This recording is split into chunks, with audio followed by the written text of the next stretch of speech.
Welcome to TRS Clips, the channel that we hope is like a brain workout for you.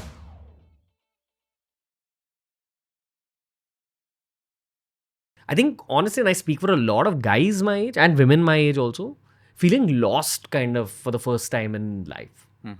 I don't remember. I think I felt like this last when I was in college. You don't know how the real world is going to be. This is that second jump, pre-family life, next phase of career. And again, when I find myself in these kind of mental soups, I go back to your example of starting your career at 34. That's another thing I'd like absorbed from you, that the Luke Coutinho that we know also began his career when he was 34. So I don't know, what do you have to say about that? Because this is a larger problem of quarter life crisis, which is happening more and more nowadays. I actually love the question. See, I think it's beautiful for us to have all the negative, parts of the human frame. That's what makes us human. See, let me break down your case with my example. I love leading by example. And again, my example doesn't have to be other people's stories. I could be a fun guy too a long time ago. I can't today. I've tried to think, is it my ego? Is it my pride? I don't want to spend people. It's not. It's just that a part of my mind, and I don't mean this, I can say has become a little bit eccentric when I'm very choosy about where I want to spend time. Yeah. Who I want to give time with. If I'm going to really have fun, I'm a Goa boy. We did our parties through raves on beaches. We danced from sunrise to sunset. That's why I could never fit into a club culture, could never understand how is there no nature, no full moon. Everyone's dressed to impress. No one's themselves. Everyone's, you know what I mean? The point is, I want to go back to those days all the time. But I want to be very selective about where and whom. I'll tell you why. Because what we do shapes us. I'm speaking to patients who have a few days left to live. The one thing that it's taught me that your time in life is finite. It is your most valuable asset. Your most valuable asset. So now I've reached a point where people are, Luke, you don't smile anymore. A lot of my patients tell my team members, Luke is so serious. Does he ever smile? Does he? And a few of my team members who, know me, I have another side. But at the same time, I'm not at this stage in life that I like small talk. I can't give my time for small talk. I can't give my time for people who are not talking about anything that stimulates my mind. Now, there's nothing wrong with them. It's just that my mind has been shaped by what I do. My mind is always looking for things that can create things that I love to be in awe, in curiosity. So conversations that are shallow, not to put down the other person, they don't stimulate me. For example, what stimulates your mind? I think people who are talking about stuff that can make change, that can bring impact, that can make change. And even if you're having fun, what kind of fun? A lot of people's fun is defined by talking about someone else, who got pulled down, laughing at someone pulling down someone else. I can't do that. Whether it's right or wrong, it doesn't stimulate me. It makes a lot of people happy, and I'm not going to steal their happiness away. But for me, when someone says that, hey, did you know about this case?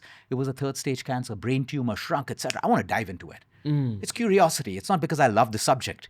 So my idea of fun is I still love to have fun, but I think what I'm seeing in you. So when I see this thing, if I'm too hard on myself, I am going to put my category. I feel lost. Am I getting older? I'm not getting older. Age-wise, maybe I feel amazing inside. In fact, I feel each year I'm actually getting better and better than my 30s and all of that stuff. But the point is, I don't think it's lost. I can say I have become a little eccentric. I'm very, very clear about who I am as a person. Respect is way more important than attention for me, way more important than validation. These things, thankfully have never mattered to me. So it's easier for me right now. So when it comes to you being lost, I think it's a beautiful phase where life slows you down and actually makes you answer difficult questions of truly you, not as a podcaster, not as a to-be husband, not even as a partner.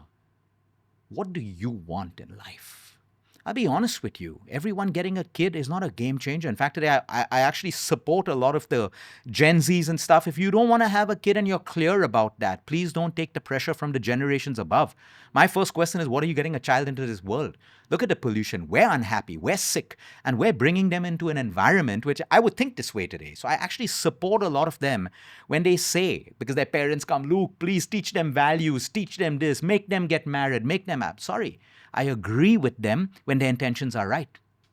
They don't want to lose freedom. So I want to come back to this beautiful space that you're in. First of all, don't make it negative. Make it beautiful.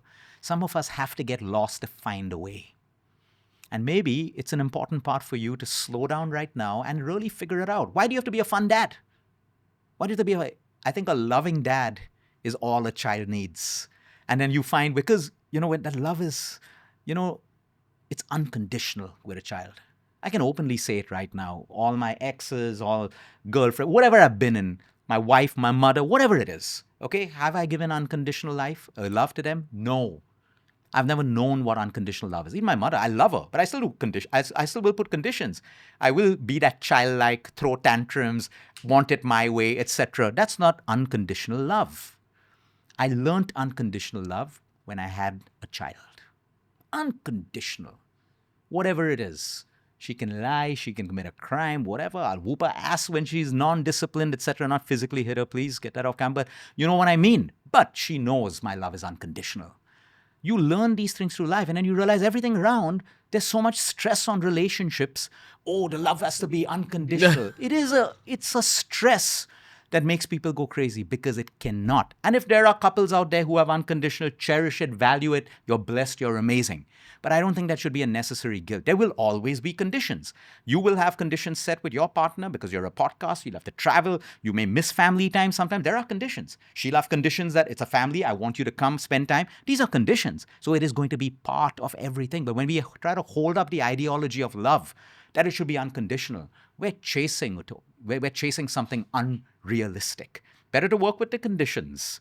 Fun dad, everyone can try to be a fun dad. But, in fact, that's going to be my next post 3 days later. Because I deal with children and young teens who come to us with cancers, eczemas. I separate the parents from the children. And I ask them, what do you really want from your parents? And you will be surprised what children and teens want. It all comes down to, I want more time. I want a bedtime story. I want more cuddles. I don't want them to travel so much. I don't want them to spend time out. It just comes on. No one has said, I want an iPad, I want a gadget, I want a PS, whatever and stuff like that. It comes after this list. I would also like it if they got me a video games, whatever. But all of this, the commonality, this is what the soul is craving for. Now, the beauty is, take this question from teens to even young adults and senior citizens. They want the same thing. A senior citizen, the only thing they want right now is not their children's money. They want their children to spend time with them. I understand it's difficult. I'm not putting pressure on you. But these are the core ingredients that the human soul wants. So I would define our success being, can we keep those core ingredients strong in our life while we go ahead and build and build and build and aspire to build. Thank you for watching the clip दोस्तों. मेरा hope यह है कि आप हर हफ्ते इसी channel पर लौट आओ ताकि जितने भी पॉडकास्ट हम अपलोड कर रहे हैं ना, उनका सार आपको इस चैनल पर मिले.